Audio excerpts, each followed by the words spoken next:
रातों भर हनुमान जी के चरणों में बैठकर रोए हैं, रातों भर हवन किया है, उसका ही ये परिणाम है जो आज सनातन संस्कृति का झंडा जगह जगह गाड़ा जा रहा है। आर्थिक संकट लगातार बढ़ते जा रहे थे। धीरेन्द्र कृष्ण का धैर्य टूटने लगा था।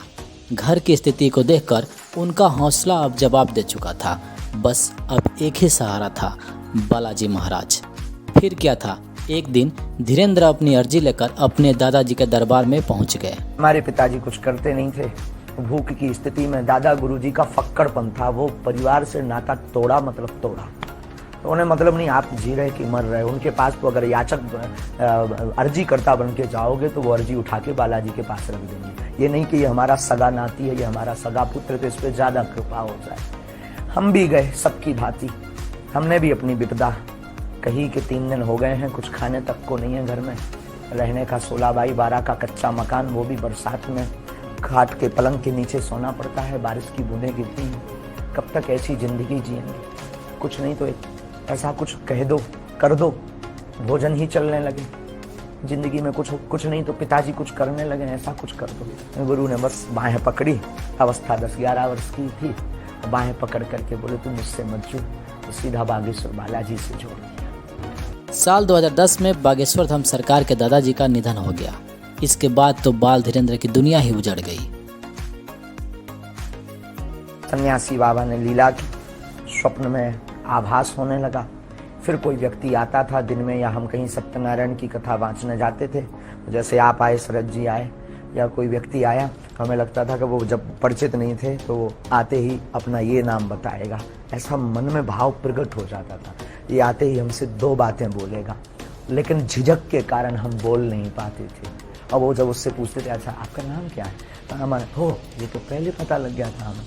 धीरे धीरे उसकी उसका परिष्कृतकरण हुआ, शुद्धिकरण हुआ, धीरे धीरे जागृति हुई, फिर अज्ञातवास की साधना की, और वो यात्रा और ये यात्रा ऐसे प्रारंभ हो गई। लगभग 2 साल अज्ञातवास में रहने के बाद धीरेन्द्र कृष्ण शास्त्री अपने आगे के जीवन का रूपरेखा तैयार कर चुके थे और लौटने के बाद बालाजी की सेवा में तन मन और धन से जुड़ गए।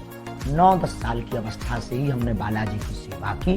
जब बच्चे खेलना सीखते थे तब से हमने हनुमान चालीसा का पाठ, और गुरु ने जो विधान बताया वो मीडिया पर बताने का विषय नहीं है, वो अनुभव का विषय है। कभी आप आइएगा तो उसको हम आपको बताएंगे कि हमने क्या क्या अपने जीवन में मुश्किलों को सहा, कितना हनुमान चालीसा का पाठ किया। धीरेन्द्र शास्त्री अपने आप को पूरी तरह से बालाजी को समर्पित कर दिया और फिर उन्होंने अपनी कर्म भूमि उसी बागेश्वर धाम को बनाया जहां उसके दादाजी का दरबार लगा करता था। धीरेन्द्र कृष्ण शास्त्री ने ठीक उसी प्रकार दरबार लगाना शुरू किया, उसी प्रकार पर्ची निकालना शुरू किया जैसे उनके दादाजी किया करते थे। और देखते ही देखते वो लोगों के विश्वास जीतते गए और लोगों ने उनका दरबार जमा दिया। अच्छा, यहाँ किसी को बताया तुमने? उर्फ गुड्डी उनका नाम था। उनकी मृत्यु तंत्र कारण से हुई है, उसमें कोई संदेह नहीं है। माइक से बोलिए, यही पर्चा बोल रहा, यही पूछने आए। शरीर नीला पड़ गया था इनका, बस बस बस रोइए मत। शरीर नीला पड़ गया था। अब दरबार में हर रोज हजारों की संख्या में लोग आने लगे और कुछ ही वर्षों में धीरेन्द्र शास्त्री अब बागेश्वर धाम सरकार के नाम से जाने जाने लगे। धीरेन्द्र कृष्ण शास्त्री यानी कि बागेश्वर धाम सरकार की उम्र अभी केवल 26 साल है। उनकी मंजिल क्या है वो खुद नहीं जानते, लेकिन जिंदगी अपना खेल दिखाती है, इसका एहसास उन्हें भली भांति है।